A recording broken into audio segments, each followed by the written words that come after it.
দর্শক, জুলাই আগস্টের গণঅভ্যুত্থানে শহীদদের স্মরণে কেন্দ্রীয় শহীদ মিনারে মোমবাতি প্রজ্বলন করছে ছাত্রদলের নেতাকর্মীরা। এ বিষয়ে জানতে সরাসরি আমরা যুক্ত হচ্ছি আমাদের সহকর্মী শাহরিয়ার কবিরের সাথে। শাহরিয়ার, ছাত্রদলের শহীদদের স্মরণ সম্পর্কে জানতে চাচ্ছি আপনার কাছে, কি কর্মসূচি চলছে এখন সেখানে? সাধারণ মানুষের পক্ষে যে আন্দোলন হয়েছিল, কেন্দ্রীয় শহীদ মিনারে জুলাই 2018 সালে যে নির্বাচন হয়েছিল এবং 2024 সালে যে আমির নির্বাচন হয়েছিল, বেশ কিছু কর্মসূচি নেওয়া হয়েছে।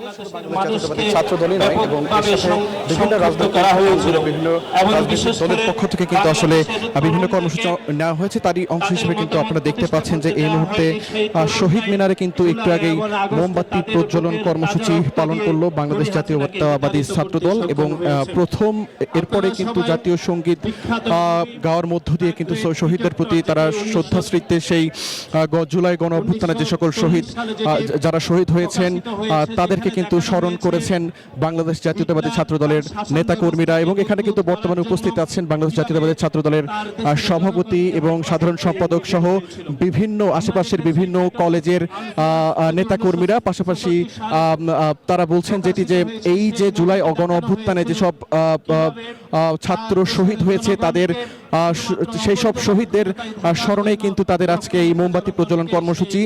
ইতিমধ্যে কিন্তু প্রাথমিক যে আনুষ্ঠানিকতা, সেই প্রথম পর্যায়ের যে আনুষ্ঠানিকতা সেটি কিন্তু শেষ হয়েছে। এখন দ্বিতীয় পর্যায়ের যে আনুষ্ঠানিকতা, দ্বিতীয় পর্যায়ের যে কর্মসূচি, বিভিন্ন নেতা কর্মীরা তারা এখন কথা বলবেন এবং তারা আসলে তাদের কথার মধ্য দিয়ে আসলে সেই শহীদদেরকে স্মরণ করবেন এবং শহীদদের প্রতি কৃতজ্ঞতা প্রকাশ করবেন। পাশাপাশি আপনাকে একটু জানিয়ে রাখি যে শুধু এই বাংলাদেশ জাতীয়তাবাদী ছাত্রদল বা বিএনপির পক্ষ থেকে নয়, বরং এনসিপির পক্ষ থেকেও কিন্তু বেশ কিছু কর্মসূচি নেওয়া হয়েছে এই জুলাই আগস্ট এই মাস জুড়ে 36 জুলাই উপলক্ষে। আমরা যেমনটি জানতে পেরেছি যে জাতীয় নাগরিক কমিটির আহ্বায়ক নাহিদের নেতৃত্বে কিন্তু সেই রংপুরে কিন্তু তারা প্রথমে যাবেন এবং গিয়ে আমাদের যে শহীদ আবু সাইদ রয়েছেন তার কবর জিয়ারতের মধ্য দিয়ে কিন্তু তাদের প্রথম আনুষ্ঠানিক যে কর্মযজ্ঞ সেটি তারা শুরু করবেন। এরপরে কিন্তু সারা দেশব্যাপী বিভিন্ন বিশ্ববিদ্যালয় থেকে শুরু করে জেলা পর্যায়ে যেসব নেতাকর্মী রয়েছে তারা কিন্তু পদযাত্রায় অংশগ্রহণ করবেন আগামীকাল।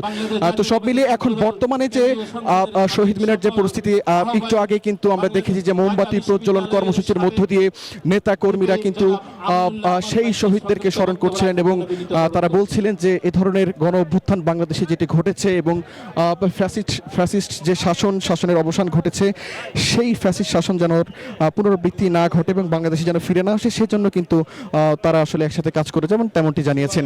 তো আপনাকে জানাচ্ছিলাম আসলে কেন্দ্রীয় শহীদ মিনার থেকে আজকের এই রাতের বাংলাদেশ জাতীয়তাবাদী ছাত্রদলের কর্মসূচি নিয়ে। তো এই ছিল আমার কাছে সর্বশেষ। ফিরে যাচ্ছে স্টুডিওতে।